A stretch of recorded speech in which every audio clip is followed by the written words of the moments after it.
So I want to get into the dirt, the meaningful component about technology, the possibilities. I want to talk about AI and robotics, energy, space, and the progress ultimately coming down to engineering discipline, scale, execution. And few people, if not anyone, has the experience and the fortitude to confront these issues head on. Not just the ideas, but the execution across so many different technologies, Elon, and that's why I thought it was important for us to have this dialogue here in Davos.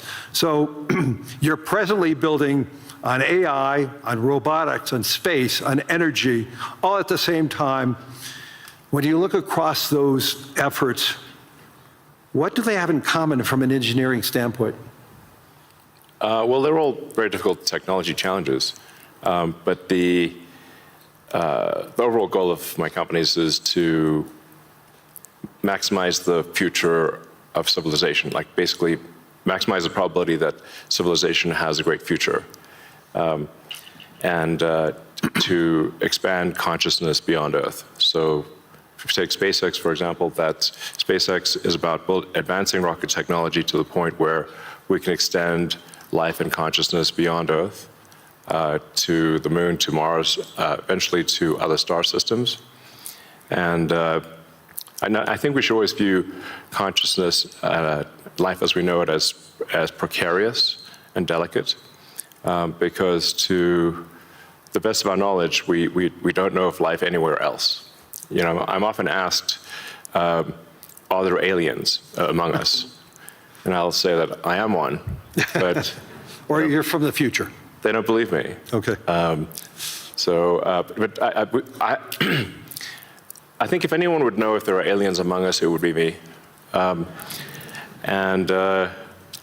have 9,000 satellites up there, and not once have we had to maneuver around an alien spaceship. So I'm like, I don't know. Bottom line is, I think we need to assume that life and consciousness is extremely rare, and it might only be us.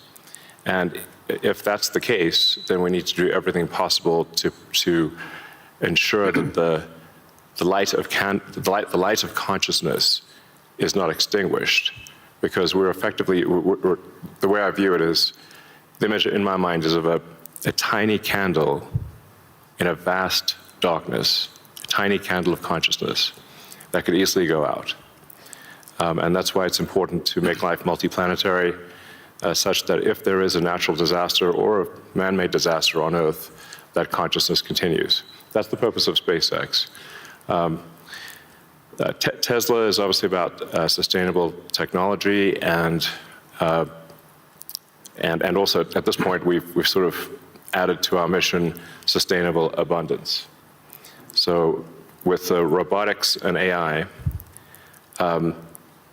this is really the path to abundance for all. If you say, you know, people often talk about solving global poverty, or essentially how do we give everyone a very high standard of living. I think the only way to do this is AI and robotics, which doesn't mean that it is without its issues. I mean, we need to be very careful with AI. We need to be very careful with robotics. We don't want to find ourselves in a James Cameron movie, you know, Terminator. He's got great movies, love his movies, but we don't want to be in Terminator, obviously. But if you have ubiquitous AI that is essentially free or close to it, and ubiquitous robotics, then you will have an explosion in the global economy, an expansion in the global economy that is truly beyond all precedent. Elon, can that expansion be broad? Yes. Or is it narrow? And how can that be created? How can it broaden the global economy? Yeah, I mean, a way to think of it is that if you have a large number of humanoid robots, the economic output is the average productivity per robot times the number of robots. Right. And And actually, my prediction is in the benign scenario of the future that the robots will actually make so many robots and AI that they will actually saturate all human needs. Meaning you won't be able to even think of something to ask the robot for at a certain point. Like there will be such an abundance of goods and services because my prediction is that there'll be more robots than people. So, But how do you then have human purpose in that scenario? yeah, I mean, nothing's perfect, but it is a necessary. Like you can't have both. You can't have work that has to be done and amazing abundance for all.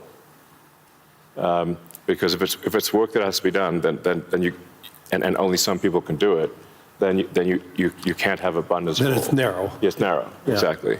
So, but if you have billions of humanoid robots, and I think there will be, I think everyone on Earth is going to have one and going to want one, because who wouldn't want a robot to, assuming it's very safe, watch over your kids, take care of your pet.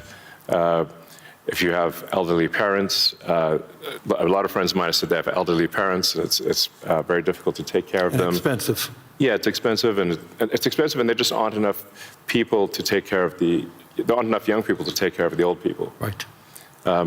So if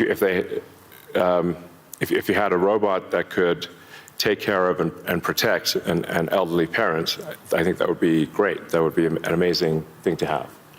I think we will have those things. So, overall, I'm very optimistic about the future. I think we're headed for a future of amazing abundance, which is very cool. And definitely, we are in the most interesting time in history. I think there's a more interesting time in history.